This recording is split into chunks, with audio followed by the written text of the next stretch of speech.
और अब बात करते हैं पश्चिम बंगाल के भाई यानी टीएमसी के रॉबिन हुड शाहजहां शेख की, क्योंकि इस शख्स को कानून के शिकंजे में लाना इसलिए भी जरूरी है क्योंकि इसने उन सरकारी अधिकारियों का खून बहाया जो अपना फर्ज अदायगी के लिए बंगाल में इनके इलाके में पहुंचे थे। टीएमसी का ये नेता इस वक्त कहां है और किसकी पनाह में, इसका पता पुलिस और कानून को लगाना है।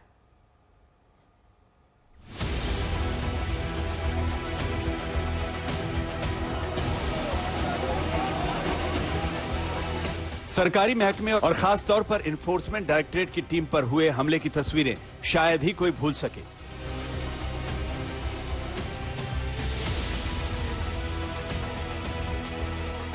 इन तस्वीरों की वजह से ही समूचे देश की सियासत में भूचाल आ गया था। खून से सने और जुर्म से तरबतर इन तस्वीरों के सामने आने के बावजूद इस गुनाह का मास्टरमाइंड यानी शाहजहां शेख बेखौफ है और बेधड़क भी, और हाथ खून से सने हैं, लेकिन आवाज में बेगुनाही की बनावट साफ झलक रही। शाहजहां शेख ऑडियो जारी कर खुद को बेगुनाह बता रहा है। समस्त शुभबुद्धि सम्पूर्ण सन्देशकाली बासिंदार काছে আমার অনুরোধ, আমি শেখ শাহজাহান বলছি। কেউ আমার অঞ্চলের অঞ্চল সভাপতি যারা আছে, যুবর সভাপতি যারা আছে, মহিলা সভানেত্রী যারা আছে, অল অঞ্চলের প্রধান থেকে আরম্ভ করে বুথের সভাপতি, বুথ কর্মী এবং তৃণমূল কংগ্রেসের সৈনিক যারা আছে, প্রত্যেকের কাছে আমার অনুরোধ, এই সব সিবিআই ইডি নিয়ে ভয় পাওয়ার কোনো কারণ নেই। সবাই সুবুদ্ধি সম্পন্ন মানুষ, তোমরা বুঝতে পারছো এটা একটা ষড়যন্ত্র, রাজনৈতিক ষড়যন্ত্র। ওরা আমাকে দমাতে পারলে মনে করছে সন্দেশখালী তৃণমূল কংগ্রেসটা দুমড়ে যাবে। অতএব ভয় পাওয়ার কিছু নেই। আমার মতো শেখ শাহজাহান হাজারো হাজারো শেখ শাহজাহান আছে। पश्चिम बंगाल के उत्तर 24 परगना जिले में हाल ही में ईडी की टीम पर हमला हुआ, लेकिन इसके बावजूद ना तो अब तक पश्चिम बंगाल में ईडी की टीम पर हुए हमले के मास्टरमाइंड शाहजहां शेख की गिरफ्तारी हो सकी है और न ही बंगाल पुलिस को उसकी कोई जानकारी मिल सकी है। और इस बीच बंगाल में सियासी तनातनी लगातार बढ़ रही है। उधर बंगाल के राज्यपाल ने भी हमले के दोषियों को फौरन पकड़ने का निर्देश दिया है, लेकिन अब तक शाहजहां शेख की गिरफ्तारी न होने से कई सवाल उठ रहे हैं। ईडी की टीम पर हमले के बाद गुस्सा है, नेता सड़क पर उतर आए हैं। शाहजहां शेख की गिरफ्तारी की मांग को लेकर हंगामा हो रहा है। देखिए, ये बहुत बड़ी एक घटना है जिसकी सारे देश के चुने हुए नुमाइंदों को चिंता करनी चाहिए, सभी पार्टियों को।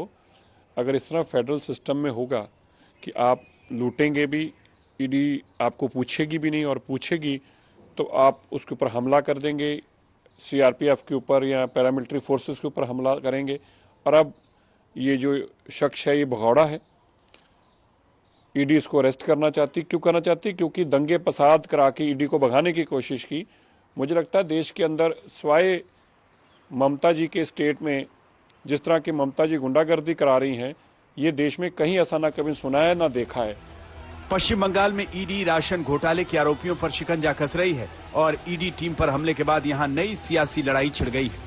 हमला करने के कथित मास्टरमाइंड टीएमसी नेता शाहजहां शेख का सूबे में बड़ा रसूख और खौफ बना हुआ है। शेख का मछली पालन वाली बेल्ट में पूरा दबदबा है। आज तक ब्यूरो।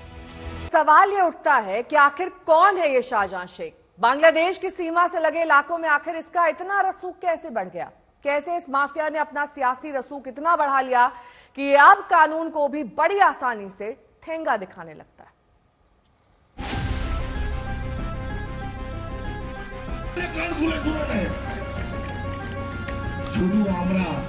बंगाल का भाई शाहजहां शेख,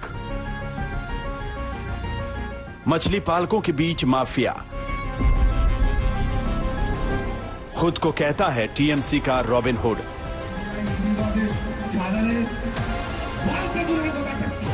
सत्ता के गलियारों में बढ़ा शेख का कद।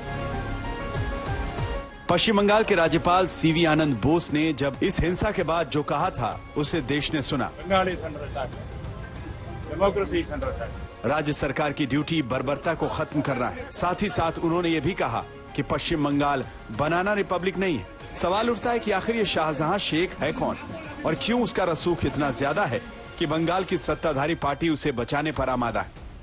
42 साल का शाहजहां शेख अपनी दबंगई की वजह से लोगों के बीच भाई के नाम से मशहूर है। पश्चिम बंगाल के उत्तर 24 परगना और बंगाल बॉर्डर के नजदीक रहने वाला शेख एक छोटे से मछुआरे के रूप में काम करता था। संदेश खली में मछली पालन और ईंट भट्ठों में एक वर्कर के रूप में शुरुआत की। शाहजहां शेख 4 भाई बहनों में सबसे बड़ा है। मत्स्य पालन और ईंट भट्ठों के कारोबार के बढ़ने के साथ 2004 में यूनियन का नेता बना। राजनीतिक जान पहचान बढ़ने के साथ ताकत भी बढ़ी। मौजूदा टीएमसी नेता शेख की राजनीतिक शुरुआत साल 2006 में वामपंथी शासन में हुई थी। सीपीआई-एम के कद्दावर नेता एम शेख के खास सहयोगी बनने के बाद उसका सियासी ओहदा बढ़ा। अवैध वसूली और अनैतिक हरकतों के बावजूद राजनीतिक रसूख की वजह से कोई कार्रवाई नहीं हुई। शाहजहां शेख टीएमसी के राष्ट्रीय महासचिव मुकुल रॉय की देखरेख में 2012 में पार्टी में शामिल हुआ। शाहजहां शेख पूर्व वन मंत्री ज्योति प्रियो मलिक राशन घोटाले मामले में ईडी की हिरासत में है और शेख उनका बेहद करीबी है। 24 परगना से ताल्लुक रखने वाला शाहजहां शेख अपने उग्र भाषणों के लिए जाना जाता है। आज तक ब्यूरो। अनुपम मिश्र मेरे सहयोगी इस वक्त जुड़ गए हैं तमाम जानकारी के साथ। अनुपम, शाहजहां शेख की पूरी जीवनी, पूरा कच्चा चिट्ठा हमारे सामने है। जिस तरीके का रसूख, उसका कद है, कौन कौन उसके प्रोटेक्शन में सामने आ रहा है? क्योंकि ये बड़े बड़े नाम हो सकते हैं जिनको हो सकता है पुलिस भी प्रोटेक्ट कर रही हो कि उनका नाम सामने ना आए। जी देखिए, इस मामले में तृणमूल कांग्रेस पर तो दबाव बढ़ता ही जा रहा है। हालांकि अभी तक जो शेख शाहजहां है वो कहां है, गिरफ्तार क्यों नहीं हुआ है, इस पर सवाल भी उठ रहे हैं। लेकिन उसे क्यों नहीं गिरफ्तार किया जा सका है, इस पर सबसे बड़ी चिंता हो रही है। खासतौर पर जो ईडी है और खासतौर पर जो एजेंसी, सेंट्रल एजेंसीज हैं, वो चाह रही हैं कि तुरंत वो गिरफ्तार हो। हालांकि वो अभी तक गिरफ्तार नहीं हुआ है। अब उसके खिलाफ मामला भी दर्ज हो चुका है। 2-3 मामले हैं उसके खिलाफ।